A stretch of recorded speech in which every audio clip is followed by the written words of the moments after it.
Buenas noches y bienvenidos a Signo Pesos, la economía al alcance de su pantalla. Estos son los temas claves de hoy. Las dudas sobre las finanzas de la salud. Continúa la polémica sobre el verdadero estado del presupuesto con que cuenta el gobierno para asegurar la atención médica de los colombianos. Esta noche hablaremos con Anuar Rodríguez, vicepresidente de ANIF, donde realizaron un estudio muy interesante sobre este tema. Ayudas para miles de micronegocios. El Distrito Capital abrió una convocatoria para brindarles apoyo económico y otros estímulos a miles de propietarios de tiendas, peluquerías, ferreterías y otros pequeños negocios. Esta noche nos acompaña Alfredo Bateman, secretario de Desarrollo Económico de la capital de la República. Para comprar tecnología sí hay plata. A pesar del encarecimiento del dólar y la afectación que esto ha tenido sobre los artículos importados, los colombianos mantienen su nivel de gasto en televisores, computadores, celulares y similares. Juan Fernández nos trae las cifras y las explicaciones.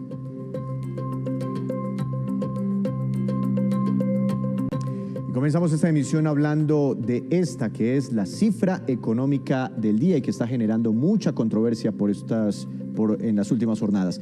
8,1 billones de pesos y corresponde al déficit presupuestal del sector salud en este año 2022, según las cuentas del Ministerio de Salud. De ese déficit provienen del gobierno anterior 6,6 billones de pesos, según lo asegura la ministra Carolina Corcho.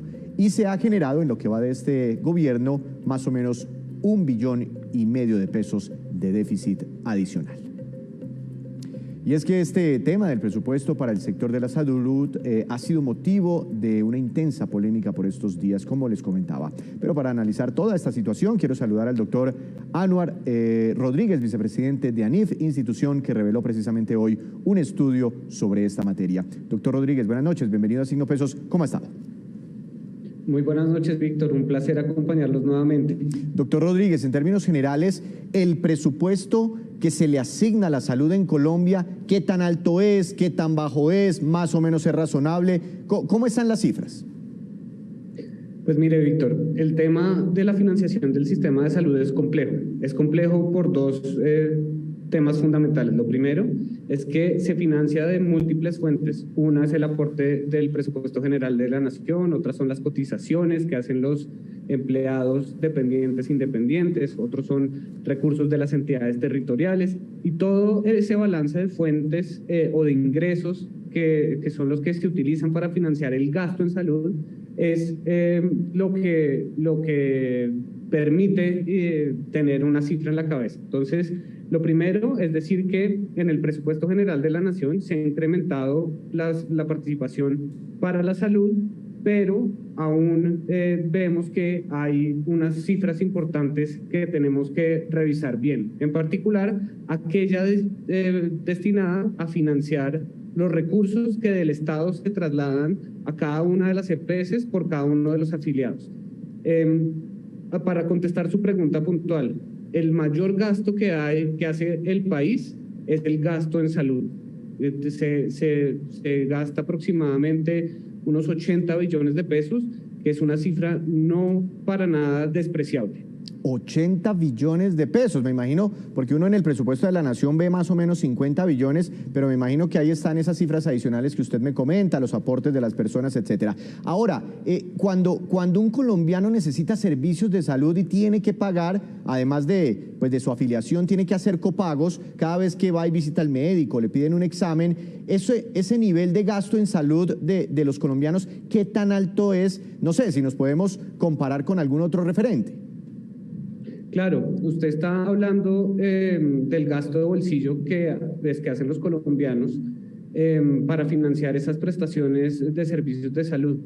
Uno de los grandes logros que ha tenido nuestro sistema de aseguramiento, el sistema que conocemos, que nació con la Ley 100 y que llevamos 30 años de un proceso de fortalecimiento del sistema, es que hoy los colombianos, ante una situación adversa en la salud, tienen que destinar una proporción muy pequeña de sus ingresos para cubrir los gastos de esa atención médica. Colombia tiene uno de los gastos de bolsillo más bajos es decir, que por cada 100 pesos de ingreso de los colombianos, aproximadamente 15 serían los que se destinan para ese esfuerzo adicional que tienen que hacer para pagar por sus atenciones de salud, es decir, un gasto de bolsillo del 15% es muy bajo, es uno de los más bajos de la región y es uno de los más bajos del mundo.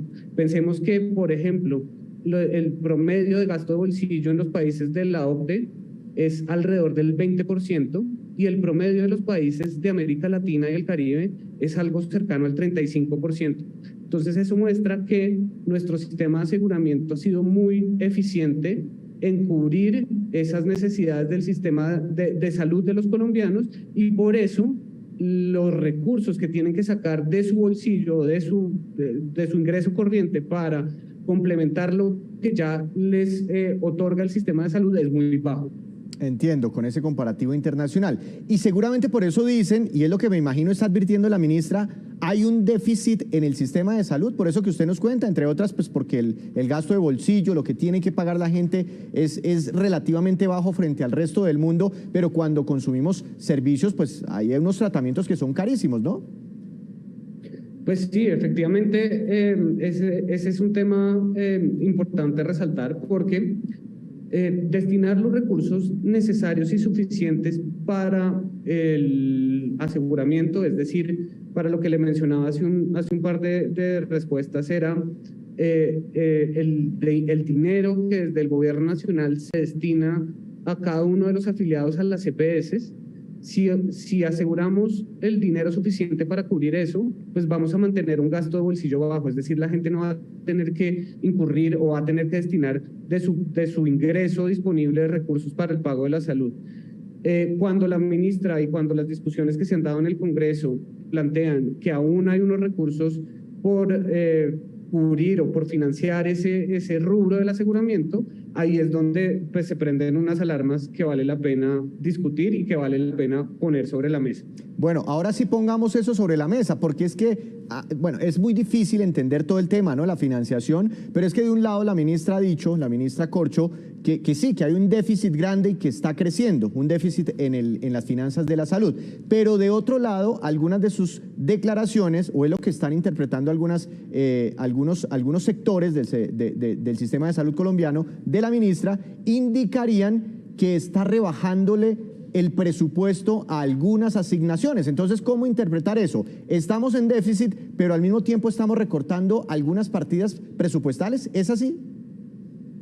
Pues mire, Víctor, el tema es complejo porque, como le mencionaba, de lejos el gasto en salud es de los más grandes del presupuesto de la nación, y sumando las cotizaciones, sumando los aportes del PGN, etcétera.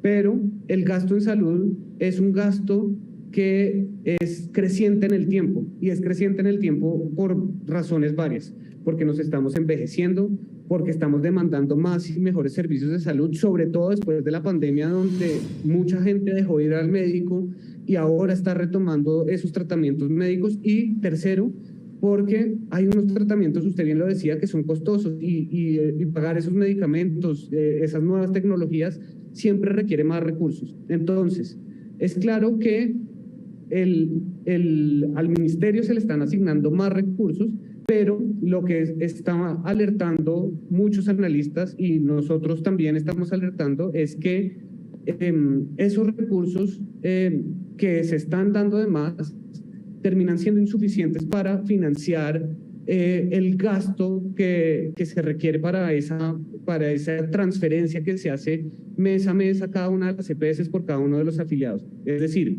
si no tenemos los recursos suficientes para financiar el aseguramiento, pues vamos a estar en serios problemas, sobre todo para la población más vulnerable, que es la que se va a ver más expuesta, es decir, la población enferma, la población de bajos ingresos, que no van a poder asumir esos gastos directamente de su bolsillo. Pero ¿qué tan cierto es? Porque he visto opiniones de estas en redes sociales que aparentemente el gobierno, el ministerio, estaría asignando menos recursos, transferencias a las EPS, ¿sí? A las EPS, y que esto después podría desencadenar o provocar una reforma al sistema de salud. ¿Eso es cierto o no es cierto? Pues mire, Víctor, es cierto que el cálculo de esa transferencia, esa prima que se le gira a cada una de las EPS, que se conoce como unidad de pago por capitación o UPC, es un cálculo que se hace técnicamente con base en la información de todos los servicios y tecnologías que se han prestado, en todos los costos que eso implica. Con eso se hace un cálculo de lo que sería esa transferencia. La alerta viene en el sentido de que inicialmente del ministerio se había contemplado un valor de incremento de esa prima, un valor de incremento de la prima cercano al 15%, con lo cual se tenían los recursos necesarios para financiar ese incremento en la demanda por servicios de salud de la población del régimen subsidiado y de la población del régimen contributivo. Y con las discusiones que se han dado en el Congreso y con lo que se ha conocido a la opinión pública en los últimos días, ese incremento que en principio se había solicitado, que era una cifra cercana al 15%, se ha disminuido. Entonces, esa es una alerta que pone al sector, prende unas alarmas en el sector, y por eso estas discusiones que estamos teniendo, y por eso el llamado a que se revise desde el punto de vista técnico esas cifras, que se tenga claro en las discusiones con el Congreso cuáles son esos valores que se van a girar por cada uno de los afiliados a la EPS, y que ese valor sea suficiente, porque si no, nuevamente estaríamos poniendo en riesgo la obtención de los colombianos, el pago de esos servicios, de los medicamentos, de los procedimientos, etcétera, Sí. y con ello también los giros que se le hacen a las IPS, y también en ese mismo sentido los pagos que se le hacen a los profesionales de la salud. Esta es una cadena muy fina que tiene que funcionar muy bien. Sí, una última pregunta y al final como que todo indica que para allá vamos. Se mencionó en la campaña y algunos funcionarios ya del gobierno han contemplado y han dicho, contemplado y dicho que en la reforma a la salud, o es lo que al menos han dejado entrever, el papel de las EPS desaparecerían las EPS como actor intermediario y como un asegurador del sistema. ¿Cómo les parece a ustedes esa posibilidad de que desaparezcan las EPS? Pues Víctor, desde el punto de vista del rol que juegan las EPS en el sistema, sería un grave retroceso porque, como usted bien lo dijo, ellas hacen el rol de aseguradoras, distribuyen los recursos, gestionan la agenda, hacen seguimiento a los afiliados y tienen un valor agregado dentro del sistema muy importante. Acabar las EPS, delegar esas funciones en otras entidades que según lo que se ha planteado podrían ser o entidades territoriales o la misma ADRES, generaría unas complejidades desde el punto de vista operativo y técnico que podrían traducirse en barreras de acceso a los usuarios. Ese es el tema central. El tema central es revisar muy bien cómo fortalecemos el aseguramiento, que nuevamente ha sido muy importante para proteger a los colombianos ante los gastos catastróficos que genera una enfermedad, y con ello poder potencializar nuestro sistema de salud que en términos comparativos y en términos absolutos ha funcionado relativamente bien. Obviamente tenemos claro que debemos seguir avanzando en mejorarlo, sobre todo en temas relacionados con la prevención de la enfermedad y la promoción de la salud, claro. Pero nuevamente creo que eso no se hace acabando uno de los agentes fundamentales que son las EPS. Pues seguramente el otro año, porque el gobierno ha dicho ya que se presenta esa reforma el próximo año, pues hablaremos mucho de este tema de la salud. Sin duda será uno de los temas más importantes para el 2023. Doctor Rodríguez, muchas gracias por estos minutos, por la pedagogía también. Gracias, Víctor. Un saludo y muy buenas noches. Tema complejo de entender, pero sin duda será uno de los temas más importantes dentro de la agenda del gobierno. Hacemos nuestra primera pausa, pero cuando regresemos, espere. Si usted quiere aprender a invertir, aunque no tenga dinero, les contamos de un concurso muy, pero muy interesante que se acaba de lanzar. Ya les contamos.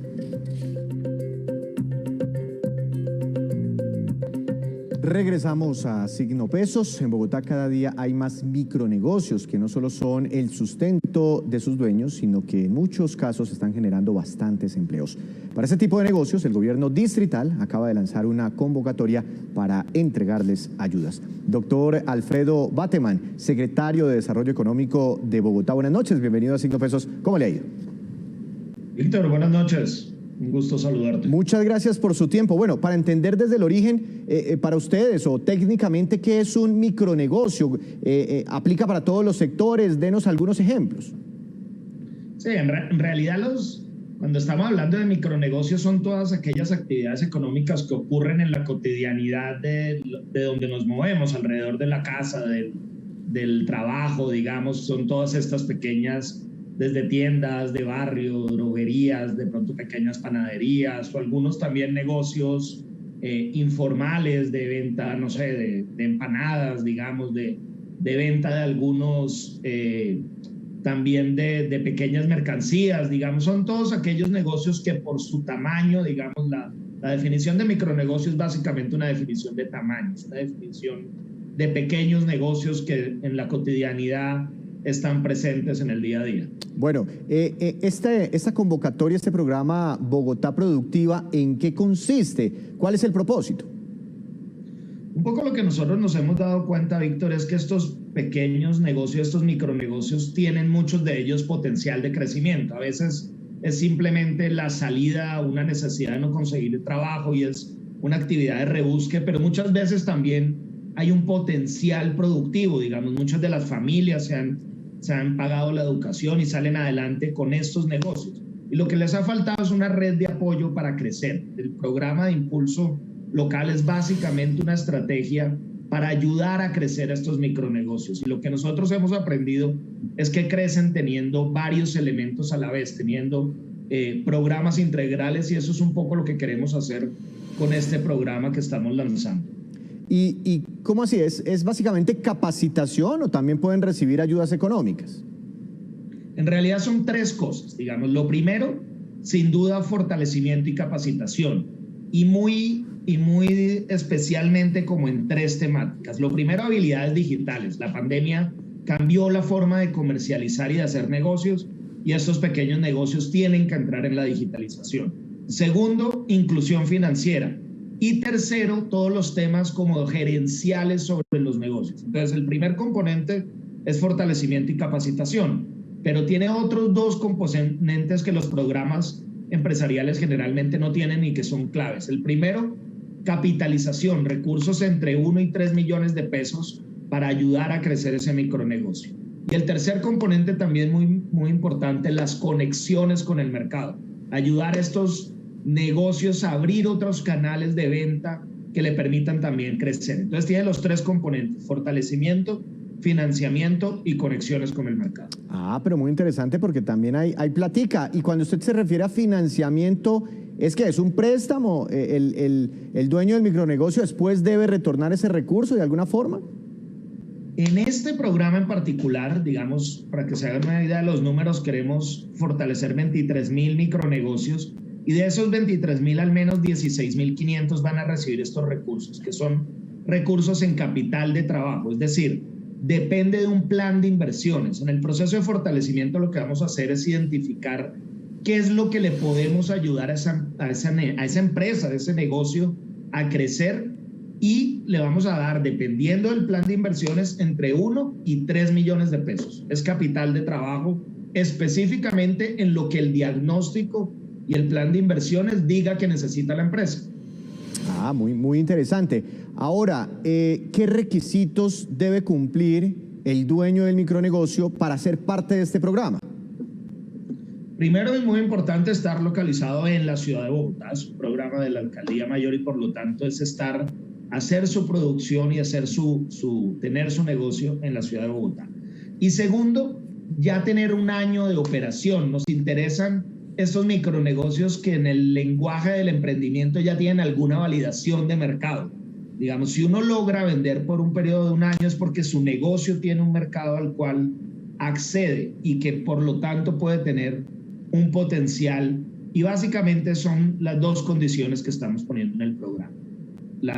presencia en Bogotá y que no sea simplemente una idea, sino que ya tenga un nivel de validación y que ya haya tenido que enfrentarse al mercado real. ¿Esto es solo para micronegocios formales, es decir, que estén legalmente constituidos, que tengan una cámara de comercio, un RUT, no sé, porque pues usted también conoce muy bien de la enorme informalidad empresarial que hay en el país, es decir, montar un negocio por ahí pues sin ningún registro? No, la idea es que este es un negocio tanto para micronegocios formales como informales. Eso sí, en el camino queremos convencerlos de la importancia de la formalización y cómo el proceso de formalización casi que se va a volver un requisito para que este negocio crezca. Pero queremos que la formalización sea un resultado del programa y no es un requisito de entrada. Ya que usted comenta entonces que no solo es para formales, sino que también los informales podrían recibir estos beneficios, ¿por qué no nos regala de pronto información? Porque mucha gente que lo está viendo en este momento seguramente quiere ya inscribirse, hacer parte del programa o mirar las posibilidades. ¿Dónde pueden encontrar más información? El canal más fácil es la página de la Secretaría de Desarrollo Económico, www.desarrolloeconómico.gov.co. También en el portal de las oportunidades de la Alcaldía Mayor de Bogotá siempre tenemos la oferta de programas de toda la alcaldía. A través de esos dos mecanismos van a encontrar el logo de Impulso Local y va a haber un formulario muy sencillo que tiene que diligenciar el negocio. En todo caso, muy importante que sepan que esto se hacen unas visitas de verificación para saber que de verdad el negocio existe. No vale con decir y decir que yo existo, sino se hace verificación en sitio, digamos, ahí sí que demostrar que ese negocio en la vida real existe. Pero de resto, muy sencillo, la página web y llenar un formulario, con lo cual ingresan a la primera etapa de fortalecimiento. Pues doctor Bateman, muchas gracias por explicarnos los detalles de este programa. Muchos éxitos, que le vaya muy bien, sobre todo porque si es exitoso el programa, pues en el fondo les estaría yendo muy bien a los empresarios de la capital de la República. Feliz noche, muchas gracias. Víctor, muchas gracias. Y ahí vamos a tener un gran experimento de ver cuáles son los micronegocios que realmente lograron crecer y no. Y ahí vamos a aprender muchas cosas para todos. Y que muchos se pasen a la formalidad, ojalá. Muchas gracias. Seguiremos entonces muy pendientes. De momento hacemos otra breve pausa, pero ya les contaremos cuáles son las series de Netflix más vistas. Ya volvemos. Estamos de regreso en Signo Pesos. Aunque muchos colombianos quisieran invertir y obtener ganancias jugosas, no lo hacen por desconocimiento sobre el tema, también por el miedo a perder su plata. Pero precisamente para educar y animar a las personas en esta materia, se acaba de lanzar el concurso La Bolsa Millonaria, para que con dinero ficticio cualquier persona pueda invertir en acciones y ganar dinero real. Veamos. ¿Han escuchado que en las crisis siempre alguien gana? Pues es precisamente esa idea la que hace que los inversionistas aprovechen los momentos difíciles y coyunturales para invertir su dinero. Bajo esa premisa, en Colombia se lanza el concurso Bolsa Millonaria en su versión 2022, para que todos los colombianos aprovechen los precios bajos que hay en la gran mayoría de las acciones que se transan en la Bolsa de Valores de Colombia y aprendan a invertir sin perder un solo peso. 100 millones de pesos de mentiras para que los puedas invertir en la Bolsa de Valores haciendo inversiones reales. Y durante todo un mes vas a poder entender cómo funciona el mercado, cuándo ganas dinero, cuándo pierdes dinero, y al final el ganador se va a llevar una bolsa de premios que está espectacular. Todos los colombianos, sin importar la edad, la ciudad o la profesión, pueden participar. Pero, ¿qué deben hacer? Coger su celular, descargar la aplicación de Tri, inscribirse, pagar 30.000 pesos, pero hoy mañana cuesta 20.000 pesos y listo. Tienen plazo hasta el próximo viernes 30 de septiembre. Tenemos dos categorías para el concurso. La categoría universitarios, donde puede participar cualquier persona que esté inscrita en una institución de educación superior, aplica pregrado y aplica posgrado. Y también la categoría inversionistas, donde puede participar todo el resto del país. A partir del 3 de octubre hasta el 31 de octubre, con los 100 millones de pesos ficticios, los colombianos podrán hacer compras y ventas en tiempo real de las acciones enlistadas en la bolsa, aprender y participar por el premio mayor. Van a tener un dinero simulado que les va a permitir que jueguen en la plataforma, porque venimos con un aliado súper estratégico que es Tri, y jueguen en la plataforma con un dinero simulado de 100 millones de pesos, entonces vas a poder aprender a invertir sin ese dolor de perder dinero. Muchas personas en todo el país ya lo están intentando. Estoy muy interesada en participar en la Bolsa Millonaria, ya que esta es una oportunidad para reducir mis gastos universitarios.